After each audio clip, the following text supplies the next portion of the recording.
Et bonjour les poissons, je reviens pour vos prévisions pour les 2 prochaines semaines. On va découvrir ensemble les cartes.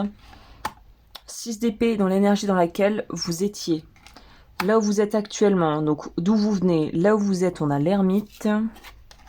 Là où vous allez, on a le cavalier de coupe.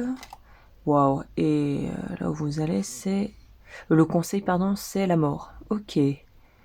Ouf, qu'est-ce que c'est que ça? Alors, bon, let's go. Allons découvrir ensemble ce que les cartes ont à nous dire. Vous venez d'où? Je pense que vous revenez de loin.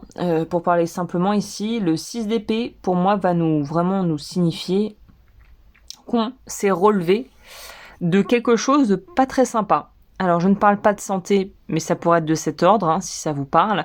Ça pourrait être une rupture, ça pourrait être peut-être des challenges au niveau de votre vie professionnelle.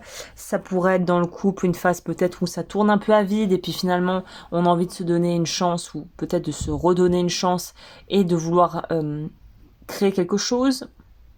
Dans tous les cas, on voit que vous sortez de quelque chose, d'une période un peu dure, un peu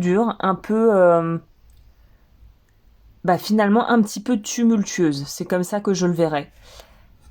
Là où vous êtes actuellement, c'est l'ermite. C'est-à-dire que vous vous êtes sorti de cette situation, ou vous êtes sorti peut-être de cette espèce de, on pourrait dire de zone de turbulence finalement, comme il en arrive parfois dans la vie, où c'est un peu des vagues, des cycles.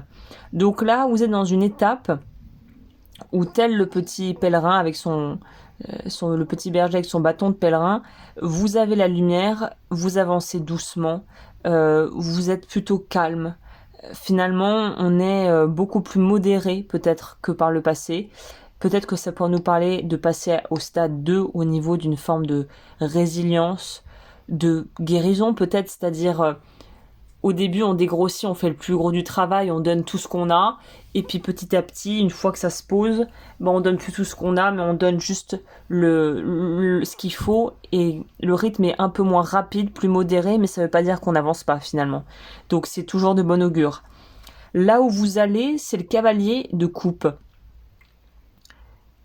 Ce qui est très intriguant ici, c'est que le cavalier de coupe, ça nous parle d'une forme de vie relationnelle, de vie émotionnelle et de romantisme. C'est comme si vous vouliez quelque chose de plus romantique. C'est étonnant quand même comme message, cette notion de...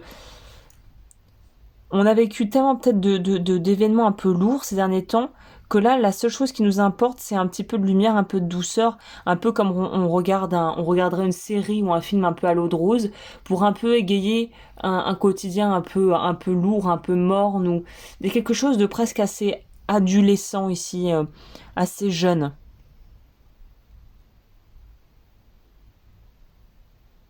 Vous êtes les seuls pour l'instant, je vais prendre une autre carte.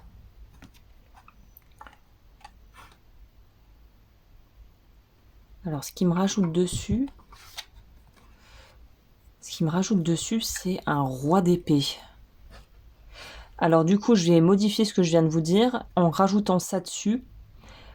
On pourra aller dans le pan inverse. Alors peut-être que pour certains et certaines, c'est ce que vous cherchez actuellement, mais pour d'autres, ça pourrait peut-être nous dire au contraire, le truc cucul-praline à l'eau de rose, j'en veux plus en fait. Être un peu dans cette impression d'être dans un monde de fleurs de rose et fleurs d'oranger, j'en peux plus. Je ne veux plus de ça. Donc quelque part, c'est peut-être un peu plus austère, mais le bon côté de ça, c'est que c'est probablement beaucoup plus réaliste. Donc j'ai envie de vous dire que là, on est sur du pragmatisme et on a envie de quelque chose de beaucoup plus concret, de beaucoup plus simple, mais de beaucoup plus réaliste aussi. Et peut-être que même l'idée ici, c'est d'allier les deux. C'est-à-dire de pouvoir garder ce côté un peu fleur bleue, de le nourrir, même si vous n'en parlez pas objectivement à l'extérieur, tout en gardant une façade peut-être plus forte et un peu surfaite, mais qui est aussi une façon de vous protéger peut-être, hein. Et en même temps d'allier la douceur avec quelque chose de plus rigide. Ça pourrait aussi être ça, ou effectivement, combiner les deux. Le conseil de tout ça, c'est quand même la carte de la mort. Donc c'est de laisser partir quelque chose de vous. C'est de laisser émerger un peu comme le phénix, une autre version de vous-même, quelque chose de différent, quelque chose de peut-être un peu plus terre à terre, un peu moins gnangnan, mais qui finalement fait de vous ce que vous êtes aujourd'hui. Ça pourrait nous parler de ça aussi, hein. Donc en soi, c'est plutôt une bonne nouvelle également, hein. Donc là, vous êtes dans quelque chose, on est réaliste là pour le coup chez les poissons. On est dans une forme de réalisme et on est ancré dans ce qui est. Et finalement, je crois que c'est votre atout majeur, c'est ce qui va le plus vous aider. De pas partir dans des espèces d'extrapoler, de se projeter dans des trucs, mais de rester dans ce qui est maintenant. Parce que c'est ça qui va vous permettre de vous renouveler en fait. On va voir, alors je suis très curieuse de voir quelle carte conseil on va sortir pour vous là pour le coup, hein. On va avoir le pan. Let yourself stand out and be noticed. Laissez-vous, autorisez-vous à sortir du lot quelque part, à être vu et à être remarqué.